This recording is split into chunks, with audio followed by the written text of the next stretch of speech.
график наш плотный сегодняшних лекций. Мы назвали третий день нашей работы лектории метакомпаративистики не случайно, потому что вот такое название красивое нам пришло в голову, такая общая идея, ввиду того, что нам хотелось, учитывая, что заявленная тематика Конгресса посвящена именно влиянию на частное право новых технологических вызовов, новых технологических таких прорывных различных технологий, как у нас право будет на это реагировать. Мы назвали метакомпаративистикой, учитывая, что у нас сегодня принимают участие очень известные зарубежные ученые, и как раз метакомпаративистика подчеркивает, что у нас такой сегодня будет попытка сплава гражданского права, частного права и естественных наук, генетики, биологии, медицины, генной инженерии, иных технических наук. И как раз задача такая перед нами стояла, чтобы таким языком, может быть, не совсем юридическим, наши приглашенные коллеги, участники сегодня поговорили с нами по очень актуальным и очень серьезным темам. Вы можете писать вопросы. У нас открыт, видите, канал Мусал ТВ. Вы можете писать вопросы, мне эти вопросы передадут, и в конце каждого выступления мы отдельные вопросы будем передавать нашим уважаемым лекторам, нашим уважаемым докладчикам. Поэтому, в принципе, обратная связь у нас также сегодня планируется. Я кратко хочу рассказать, вы видите программу, но, может быть, у кого-то программы нет сегодняшнего дня нашего конгресса. У нас планируется 5 таких лекций. Первая в 11 часов у нас будет выступать Федотов Михаил Александрович по теме «Юридические загадки искусственного интеллекта».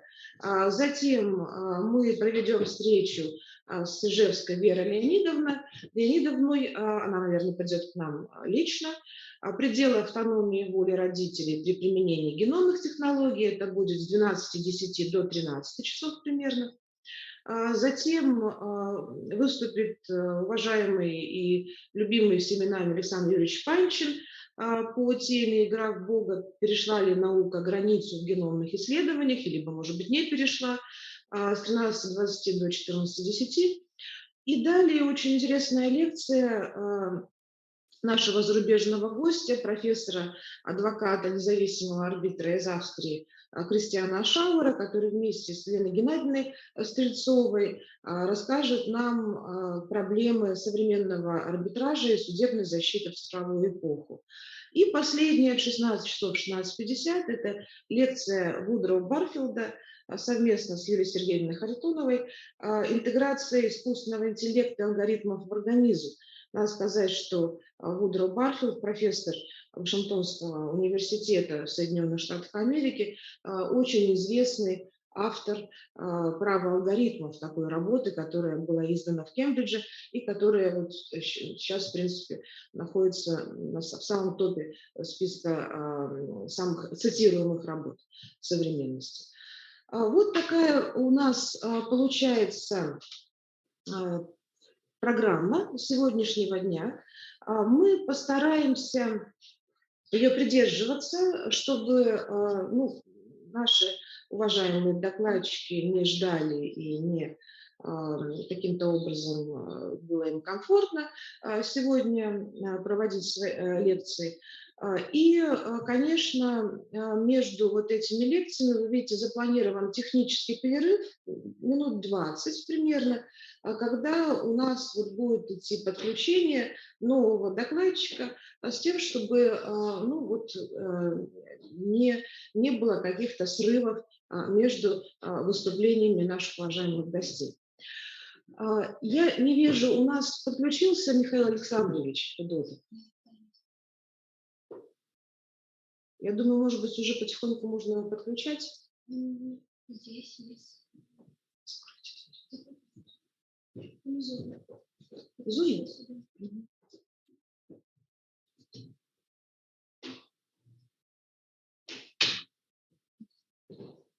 Добрый день, Михаил Александрович. Здравствуйте. Да, здравствуйте, здравствуйте. Вас видно и хорошо, меня тоже, да, видно и слышно. Да, прекрасно. Очень приятно. Уважаемые коллеги, уважаемые слушатели, с вашего разрешения тогда я представляю нашего первого лектора, экс-председателя Совета при президенте по развитию гражданского общества и правам человека, директора Международного научно-образовательного центра кафедры ЮНЕСКО по авторскому праву, смежным культурным и информационным правам, профессора, доктора юридических наук Федотова Михаила Александровича. И тема сегодня лекции Михаила Александровича «Юридические загадки искусственного интеллекта».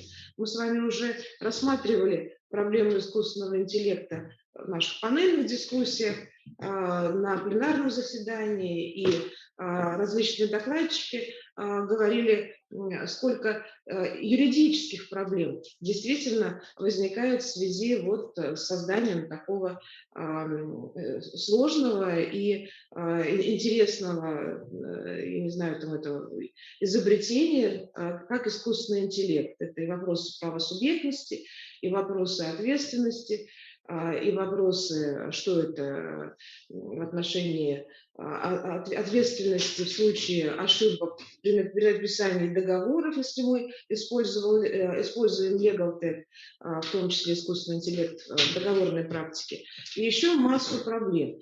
Ну, надеемся, что, может быть, Михаил Александрович, учитывая огромный авторитет в этой области, какие-то юридические загадки искусственного интеллекта нам откроет. Пожалуйста, Михаил Александрович. Спасибо. Но для того, чтобы я мог открыть какие-то загадки, мне нужно, чтобы организатор предоставил мне право показать экран. Демонстрацию экрана, пожалуйста, включите. Включили. Да. Прекрасно.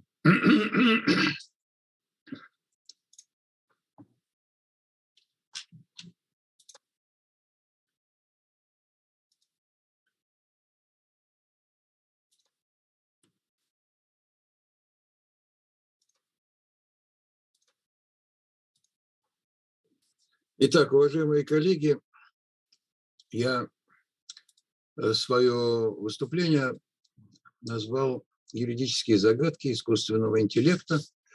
И поскольку я выступаю в рамках мозолинских чтений, то, естественно, я посвящаю свое выступление памяти Виктора Павловича Мозолина. Итак, какие же нам юридические загадки загадывает искусственный интеллект? Я позволю себе начать с цитаты из книги французского философа-материалиста Жюльена Фрелла-Метри. Итак, пишет этот замечательный французский философ, посмотрите на эту фотографию, вы понимаете, что это человек с большим чувством юмора. Итак, мы должны сделать вывод, что человек является машиной, и что во всей Вселенной существует только одна субстанция, различным образом видоизменяющаяся. Если с этим согласиться, то легко прийти к следующему выводу. Если человек является машиной, то ничто, в принципе... Так, я прошу прощения. Да, Леночка, что такое? Да. Я уже здесь, я уже выступаю. Значит, вы просто вышли из зала. Да, спасибо.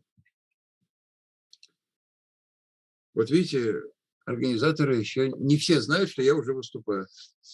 Но я надеюсь, что звук есть, изображение есть, и прекрасную улыбку Ламетри вы уже видите.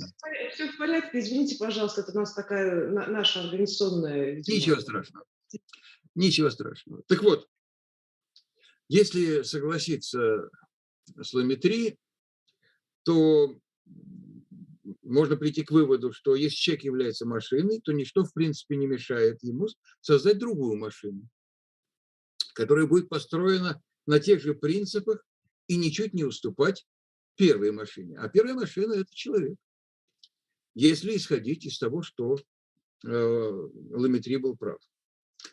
Ну, он был в XVIII веке во Франции достаточно скандальным философом-материалистом, с ним многие не соглашались, но прошли века. И вот уже в XX веке Уильям Росс Эшби, один из основателей кибернетики, в своей статье, которая была опубликована в 1958 году, он написал: машина есть материальная система, деятельность которой полностью детерминирована внутренним ее состоянием и внешними для нее условиями. Это определение столь же старо, как эпоха Декарта и Лапласа. 200 лет прошло с появления книги Ламетри, но теория его не только не устарела, но наоборот пополнилась новым дополнительным содержанием, связанным с развитием компьютерных наук и разработкой технологий глубокого машинного обучения или того, что называется искусственным интеллектом. Еще один закон, который имеет отношение к нашей теме, это законы Айзека Азимова. Айзек Азимов – замечательный американский философ и писатель-фантаст. Он сформулировал в своей книге «Я робот», которая была издана в 1965 году, в прошлом веке, он сформулировал 3 закона робототехники. Робот, первый закон, робот не может причинить вред человеку или своим бездействием допустить, чтобы человеку был причинен вред. Второй закон.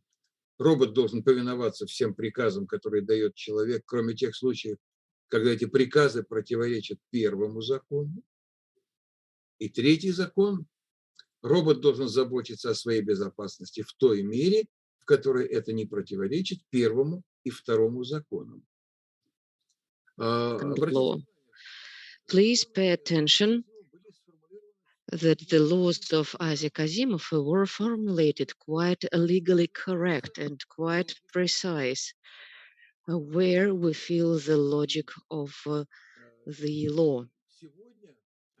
And today, these laws of robotics are undergoing erosion. So let us think, a robot cannot damage a human being, or by doing nothing allow that the damage will be done to a human, but using a robot in armed conflicts. Armed conflicts, the same drones, autonomous drones, quadrocopters that are used to destroy manpower of the opponent, which are used to destroy military buildings or constructions. Here is no distortion of the first law of Isaac Asimov. If they destroy some machines, it's okay, but if they kill people, well, if we consider the conflict between Armenia and Azerbaijan, we remember how autonomous drones destroyed tanks, but there were people inside the tanks, as far as I can imagine. Robots killed people. First law of robotics is destroyed, is violated. And we should think about it, because if these drones were subject to the order of a human being who is controlling, yes, he is far from the battlefield. He is connected with this autonomous drone, managing its actions. But in this case, everything remains the same as it was for many years before. One person is fighting another one. But if a drone were autonomous, and if it was independent in the choice of the target, or in complying the program. In this case, there is a conflict with the first law of robotics, and from that, as you can understand, all others depend as well. And we're talking about combat application of robots, but damage can be different. It cannot be damage, it can be damage to health, proprietary damage, reputation damage, or maybe some other damage which we cannot even know about.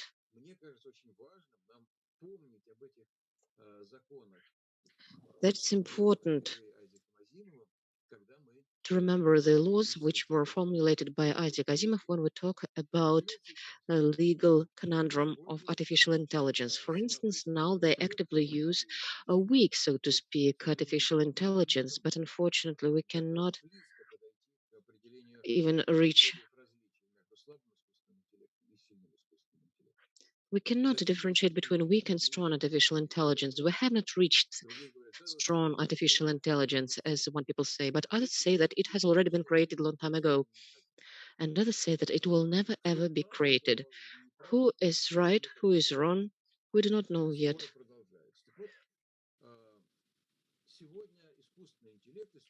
So today, artificial intelligence is used in legal activity.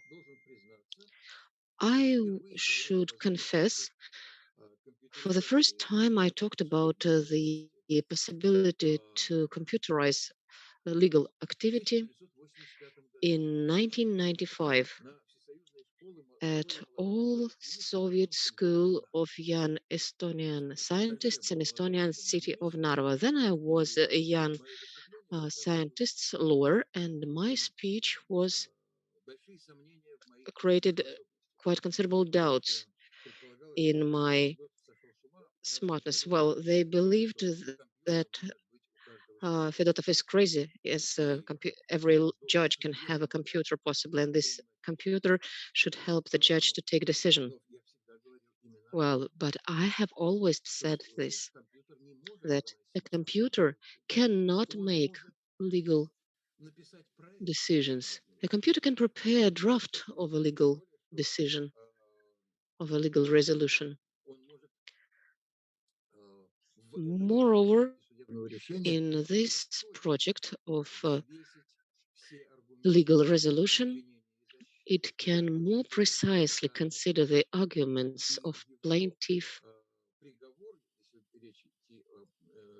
and if we're talking about criminal case, well, we can talk about calculation of imprisonment up to 1 day or even up to an hour, because today a judge identifies the punishment according to his or her inner understanding.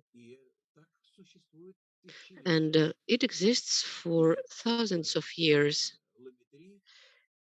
And by the way, Lemaitre, in his wonderful books, provides an example of kind of a law, of kind of a judge who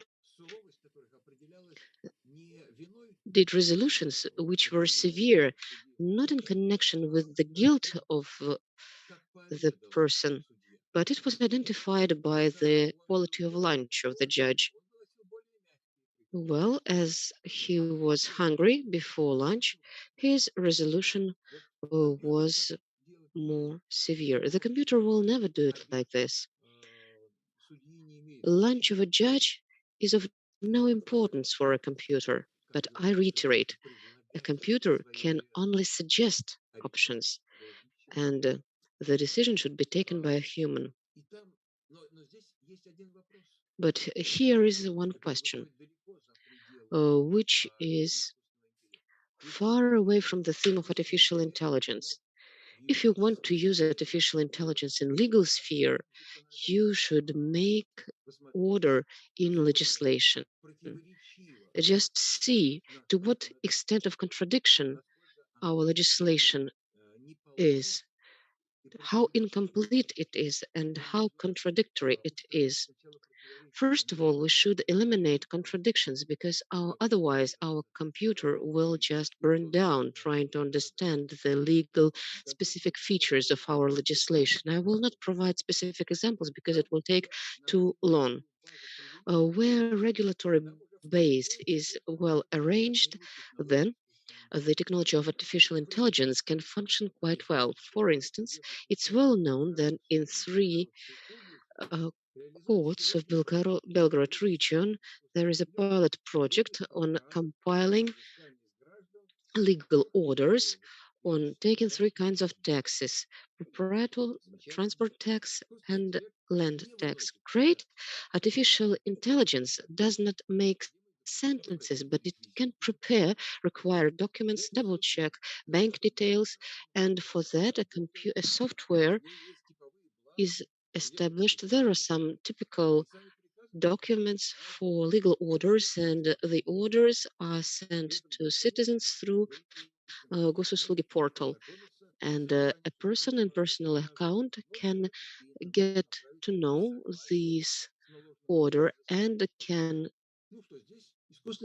express his disagreement with this sentence. Here, artificial intelligence is operating under the control of a human being. It's manageable. That's a machine that is managing. That we manage. Another law we would like to pay attention to. This is a law of Conway. Melvin Conway formulated this in the following way. Organization design systems are limited by design, which copies the structures of communication in this organization. In other words, complex artificial systems, in widest sense, reflect values and prejudices of the people who develop those. So, the programs of artificial intelligence will be as law obedient and ethical to the extent of people who created them are law obedient and ethical. As the technology of artificial intelligence is based on deep machine learning, the result of learning will depend on which base, which big data was used for training this artificial intelligence. What it is going to learn will identify its behavior. So let us imagine that we create artificial intelligence to work in HR. What are we doing? We train artificial intelligence at HR cases that was in our department for the last, let us say, 30 years. And what can we see here? Here we can see that our artificial intelligence, while choosing candidates, will prefer men instead of women. Why? Does he hate women, this artificial intelligence? No. These categories are not clear to it. It is not aware of them, but it was taught this way. So, if you provide for training the database and the information which has mistakes, it will not learn on these mistakes. It will perceive these mistakes as rule. And here we can see great danger. We continue. There is a well-known Turing test which has the idea that there is reasonable behavior and unreasonable behavior. So Turing test judges that a person can behave reasonably or not because he is a human, and computer cannot behave unreasonably because it's a computer. Its behavior is only reasonable. And here we have an opportunity for Turing test. Test Turing is arranged in the following way. The experimenter is communicating with a human and a robot with text messages. They exchange text messages. The task of an expert is to identify who is communicating with him, a human or a robot, and the task of a robot is to pretend that they are human. So, and if a robot managed to do so that the robot didn't differentiate, that the experimenter didn't differentiate between a robot and a human, then the test is passed. This test was invented at the mid of the previous century. And now that in the interest, be it at the portal of state services or aircraft company or mobile operator, or at the portal of food order, anyway, this is quasi-Turing test, because we communicate not with a human being, we communicate with a robot. And our communication with this robot is also done through the exchange of text messages. I believe that each of you had this experience, and this experience proves that quite frequently we cannot get from robot the service that we need. We cannot get answer to the question which is important for us. We need a communication with a person, and we can explain this need. We need to explain what we need from this system. What a robot is doing, who in this case behaves as an expert.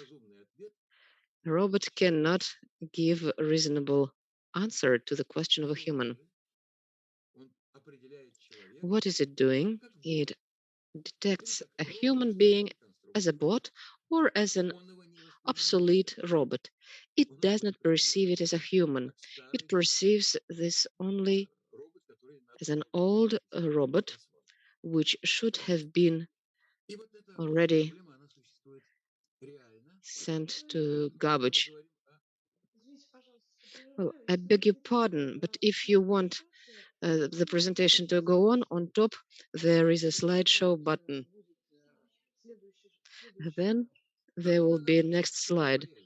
Just a moment, it will appear soon. So,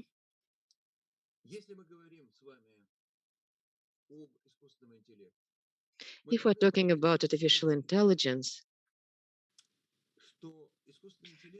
we should understand a simple thing, that artificial intelligence is not a human. This is quasi-personality. What does it mean, quasi? Quasi is pseudo. When we say quasi-scientist, it means pseudo-scientist.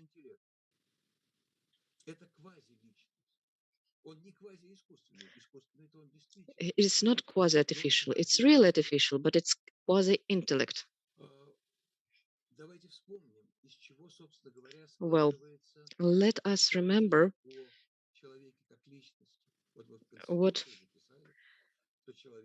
how we form an idea of a personality of a human being, that rights and freedoms are the highest value. Which person are we talking about? What is the basis of admitting of this highest value, that a human being has human dignity? Oh, let's open the Declaration of Human Rights. Human rights consider human dignity for each member of the human family. And then we have freedom of will, human rights, capabilities, analog rights, digital rights. Analog rights, what we normally call human rights, before appearance of artificial intelligence and digital technologies. And there are also digital rights of a human being.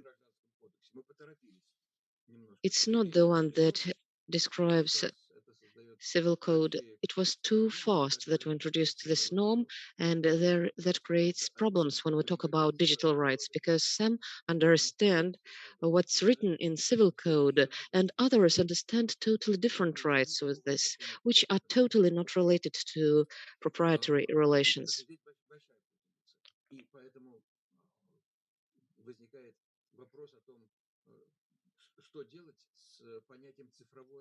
And here is an issue: what to do with the notion of digital law as the newly created part of law, because we got used to labor law, information law, information right, civil law. And here we have digital law is one thing and digital rights is totally different thing. There is something in common, but as applicable to our dear artificial intelligence, these human rights, which artificial intelligence should respect, comply with, and even though respect is quite hard to be input there, these rights show difference between a human being as a personality and quasi-personality, that is artificial intelligence. Here we have a problem of the right subjects of artificial intelligence, but we'll talk about it later. In my opinion, artificial intelligence, it can be a legal fiction, so to speak.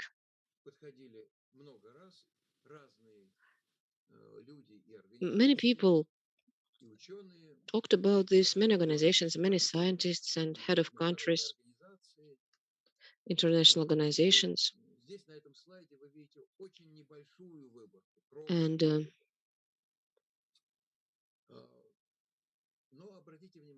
you see just small choice, but pay attention. In the decree of President from 2019 about National Strategy of Development of Artificial Intelligence in the Russian Federation, there is a definition of what is artificial intelligence. Legally, it's not an serviceable thing, but it's important for us from the point of view of considering artificial intelligence as quasi-personality, because this is a system of decisions which imitates cognitive function of a human being. I would emphasize, imitate. This is imitation. This is a quasi-cognitive function.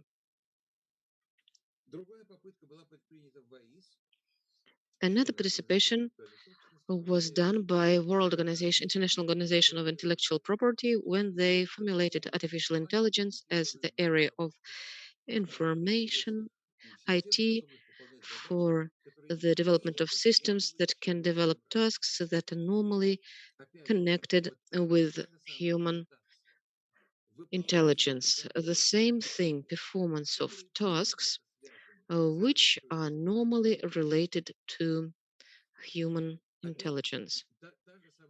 Again, the same model, quasi-model. And in more detail, that was identified by the Council of Europe Human Rights Officer as regarding the usage. And He gives recommendations, makes these recommendations for application of the set of the goals. Recommendations, okay, focused, agree. And even decision making for this set of goals can be agreed. Because when we go through the metro gates, applying your code, you give information to the artificial intelligence, a weak artificial intelligence, maybe very weak artificial intelligence, which is programmed in this machine, which takes a decision whether to let you go or not. So,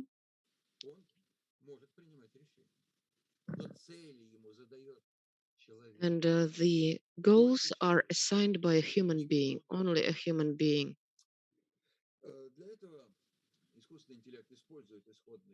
So, artificial intelligence uses this data,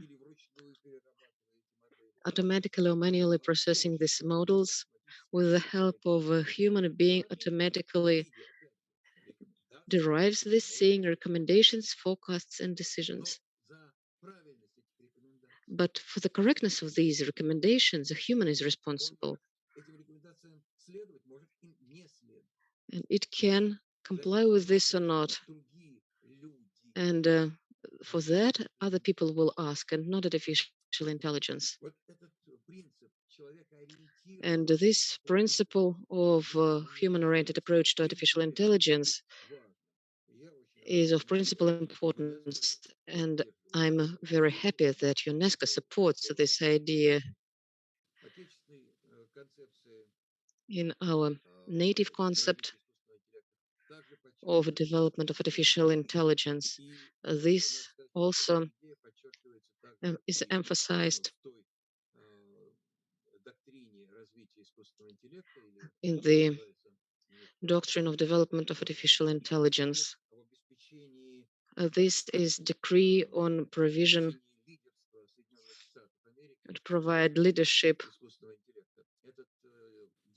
of artificial intelligence. This decree was signed by President Trump 8 months before. Similar decree was signed by President Putin. It was signed on 11th of February 2019. In this respect, it's quite interesting to compare these two decrees of the two presidents. They are really different, but in many respects, they are similar. So it's important to understand that artificial intelligence that we arrange with the help of deep machine learning upon the models of human conscious, human intellectual activity. It presupposes that we should solve a problem of making algorithms of intellectual activity of a human being. We should train a machine to think as a human being. Максимально упростить интеллектуальную деятельность человека, сделать ее абсолютно алгоритмичной. And first, we have to simplify the activity of human beings, make it automatic.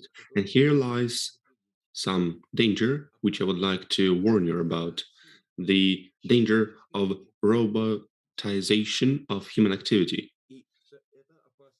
And this danger is quite real. Today, we face it every day. Just remember when we fill in different reports, when we fill in different computer graphs or diagrams. Oh no, the computer would tell us, no, you cannot fill this in. You want to change this number? No, you cannot. Which means by trying to get artificial intelligence as close as possible to human intelligence, we, in fact, risk to do completely the opposite.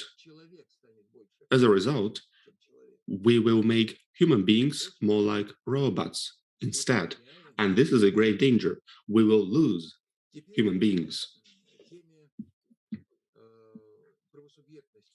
Now, on the legal agency of artificial intelligence. Yes, when we have strong intelligence, or rather strong artificial intelligence, if it is possible, then hypothetically, it is possible to have a legal fiction of a legal entity or AI. And legal fiction is a very interesting point here. Not many scholars study it, unfortunately, but for us it's very important to match this legal fiction of a legal entity with other fictions of a physical entity. For example, these are legal constructions which are very suitable for our legal contemplations, but they represent something which does not exist. They represent a legal entity as some kind of material substance. Legal entity does not exist in the physical world, we do understand it. But imagine for a second that we do have a physical entity, but this physical entity has, or rather does not have, a single person who would make a decision within this physical entity. What would we have then? Will we have a physical entity? Yes, but it will be a dead one. Because only a person can make decisions on behalf of physical entity.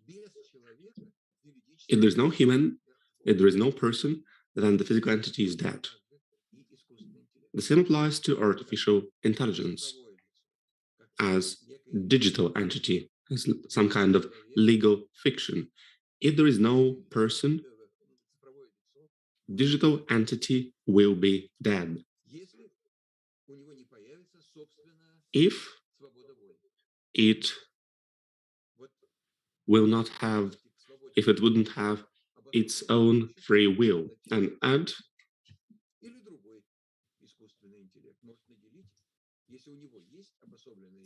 if you add these independent assets,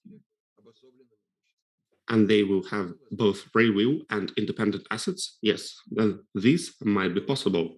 But this also is very hypothetical. Speaking about intellectual property, civil code complies with the international convention and defines that the author of the intellectual activity is a citizen who was involved in this creative process. But what is an artificial intelligence? Can it create some kind of piece of art or piece of work? Yes, they can, but there are some problems. Obviously, an artificial intelligence is not a citizen or a subject, though some scholars already propose to admit or maybe to give citizenship to artificial intelligence. It seems fancy, but I doubt it. Here's the question. An author creates some work. They have the result of their creative activity, but if an artificial intelligence possesses an ability to perform quasi-intellectual activity, as a result, it can only be a quasi-author, not a real author. As a result, it cannot have either entity or independent assets because it does not have a personality. Quasi-personality, or rather quasi-person, would not have a quasi-personality. They could have independent assets. They obviously will not have these independent assets. But here lies the question. An author creates a work, but this process is reciprocal. A work creates an author. If there is no work, then there is no author. If there's no author, there is no work. This is a paired category. So if there is no author, if we have only quasi-author, then there is no work. There is no piece of art produced. We only have a quasi work, quasi piece of art, quasi art. It's like an art, it's like a work, but not exactly. So these are the inroads I would like to talk about, speaking about the legal conundrums of artificial intelligence.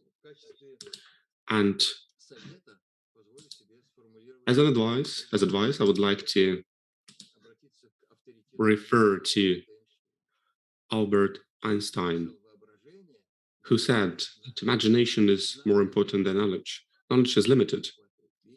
Imagination is global. And when you realize how far we went from the cave times, from the tribal times, and up to date, all of what we've achieved, we did only because of our imagination. Everything we will build in the future will be only because of our imagination. That is why I call upon our colleagues, our lawyers, to embrace the world with your imagination. In the world of artificial intelligence, old solutions will be ineffective. You need to look for new solutions. But by doing so, do not go beyond this boundary between the good and the evil. Thank you, Mikhail Alexandrovich, for your multifaceted study of this problem. Obviously, you have to think this through, all these strata, all these levels you mentioned. Maybe I missed a little bit during your presentation, but don't you think that artificial intelligence is quite dangerous? Maybe I missed these ideas, though your first presentation regarding the Asimov's robotics laws and self-driving cars and UAVs or drones, they actually fought people. So my question is, we have a lot of data, personal data, well, in general, it's big data. This is stored in electronic resources. They are processed by artificial intelligence. And do you think, personally, maybe there's some kind of potential danger there, that this data could be used by artificial intelligence, like private data could be used by AI? This kind of danger exists, but it's not its fault. It's fault of the people who might exploit this. It's not artificial intelligence that sells databases in darknet. It's natural intelligence. It's people who sell this data. And obviously there is a danger of leakage, but this is not created by AI. It's created by unfair people. People who want to get better of others. That is why it's very important for all the personal data to be as protected as possible with cryptography or other means. But the point here is that they must be depersonalized. The big data must be depersonalized. Say you want to collect data on anamnesis, on disease history of this specific disease. It's great, but you can remove personal data from this patient. You leave the rest and you remove personal data. You need this data to train artificial intelligence. You need symptoms of this disease and you need to know the treatment, but you don't really need to know what was their name. That is why this kind of danger exists, but there are also means to prevent this kind of danger. As I said, the main danger lies in human heart, not in computer chip. And I already mentioned the dangers with the development of AI, and one of them, which I believe is very serious, is the problem of robotization of human beings. We can be turned into robots. We are already in this process of turning into robots, like being cyborgs. This is the problem. Well, I'm not sure about you, but I do not want to be a robot. Well, I'm a little bit concerned about our students who are on their way to become a robot instead of becoming human. And I'm sure you are completely right, and I also thought about it when you mentioned it. When we speak about, let's say, the ways we teach our students and that we change our methodology, we change our techniques, I see the new generation obviously have more experience. You can compare this better, but I can see that their ability to perform some abstract thinking, to have a comparative analysis, it actually decreases. It's getting poorer and poorer.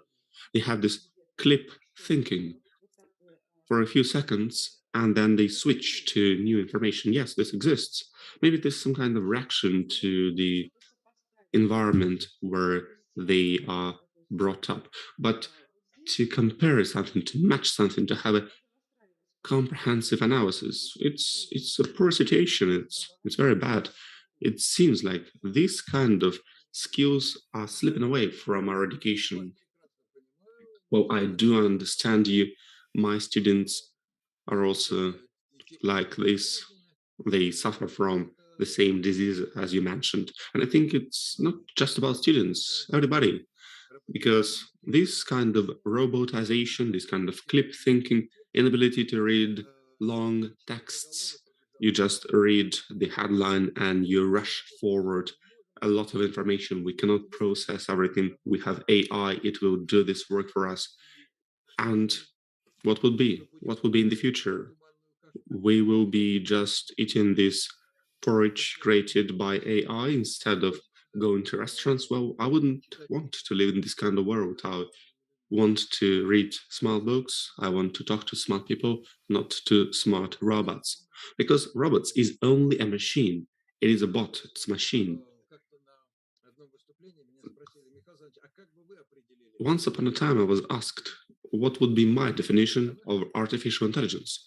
And I said that my definition would be like a jack in the box, some kind of magical machine which tries to cheat you.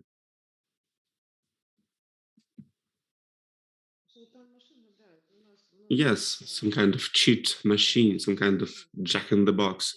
Many people also don't really like machines and they consider smartphones or smart contracts even this kind of part, this kind of. Elena, you had a question. Mikhail, I have a question to you. You said that artificial intelligence can create pieces of art or pieces of work. Maybe it's all about definition. What do we call a piece of art or a piece of work? There are different approaches. When I studied and when I had an opportunity to work in copyright society, I realized that a piece of work or a piece of art is an impression of soul, an impression of heart of a person. They express themselves by doing this work. They pour their experience, their views, their emotions into this unified into this piece of work. They basically imprint their soul into this specific piece of art. They express their soul, they express their views. So if artificial intelligence, let's say, is some kind of algorithm, some kind of strict procedure, it does not have any emotions. It's not a human being. Can we actually consider their production, what they do, like a piece of art or a piece of work, some kind of musical score, maybe some text? This is not real. It's just it's some flash. It's not real. I think it's not real, basically. And We protect works, we protect piece of art, but we don't protect some kind of subject or object. We protect this soul of a person who poured it into their pieces of art or pieces of work. But there is no soul if it's created by an artificial intelligence. I do agree with you, Elena. It's not a real author, it's a quasi-author, and whatever created by an artificial intelligence is a quasi-work or a quasi-art. But the question is different if we can consider a quasi piece of art or a quasi piece of work an object of intellectual property. We do have some IP objects which, let's say, have very weak relation to the code law. Let's say the origin of the goods. It's only loosely related, but IP law and this law are closely related, because when an author puts their name on their work, they use their name, surname, as a way to make this piece of art or this piece of work individual. This is what I spoke about during my presentation in Ross Patent. I said that this idea of being an author is a key element of the whole intellectual property law, and we can call this copyright law. At the center, we have the figure of author, we have an image of author, a human being, and only a human being. That is why it's human-centered approach, and I think it's very important. If we lose it, we lose everything. Yes, and I think that now is the time when we have robotization of human beings. We live in conditions when people could just switch off their brains. It will be very comfortable to stay and not think a lot. We just turn in some kind of pets when our owners will think for us. We need not to cross this border. We need to stop. We need to think. If we go any further, we will degrade as a species. You are absolutely correct. We will have this effect of robotization of human beings. We will degrade as a species. I read some works written by Second World War prisoners, and they said that for Nazis it was very important to turn a person into a robot.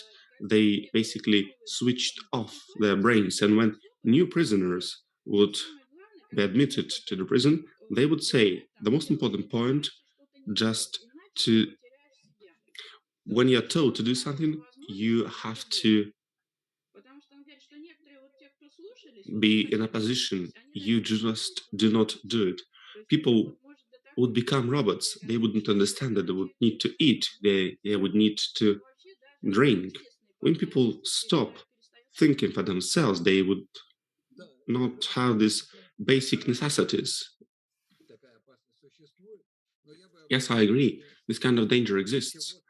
But another point here is that when we speak about artificial intelligence and intellectual property all together, when we consider them together, here's a, let's say, a funny story connected with the fact that our software are protected like literary works. You remember this weird standard? It appeared in the 1980s. At that time, when had not enough time, we did not have enough time, and we had to protect this kind of work in some way. Kulmer appeared at that time, and he said that software must be protected like literary works, and that is why.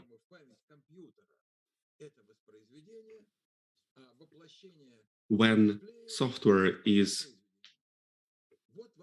upload it to the computer, the machine would remember some kind of piece of work, and when it prints or moves it to the display and demonstrates it, this will be a demonstration of this work. This applies to movies. When you create a movie and then you demonstrate it in cinema. And that is why they decided to protect software like literary work. And now we can see the reflection of this concept in Shenzhen core decision in China, which decided a software program, an author of a financial report, or a financial review rather. This kind of decision exists. It mentions some specific software with AI, which created financial reviews. And a question arose when one company redid a review created by this software. A litigation started, and a judge decided that yes, this financial review created by this software is an object of copyright. We do understand the logic here, but it's faulty. And here is why. The mistake, the error here is in the definition of software as an author of a literary work itself. So this is the mistake where it lays lie. Imagine we have a software, we have a program which creates some musical score, like a set of sounds was created by this program. Now the question is, what do we have here? A literary work, on the one hand, which became an author of a musical score.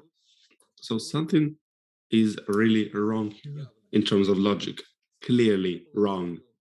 That is why I believe that we need to solve this legal protection program for software and as a result for AI programs. It's in a single package. They should not be authors of literary works, otherwise we have faulty logic. This kind of puzzles, this kind of conundrums and labyrinths we go through all the time. And this is very interesting. I encourage students to go into this area. There is a lot of room to grow, to discover for young scientists and scholars. Thank you, Mikhail Alexandrovich, for giving your presentation on this very important point. We had Mikhail Fedotov, Director of the International Research and Educational Department of UNESCO, Chair on Copyright, Neighboring, Culture and Information Rights, Doctor of Laws. Thank you very much. And we expect you the next time as well. Thank you very much.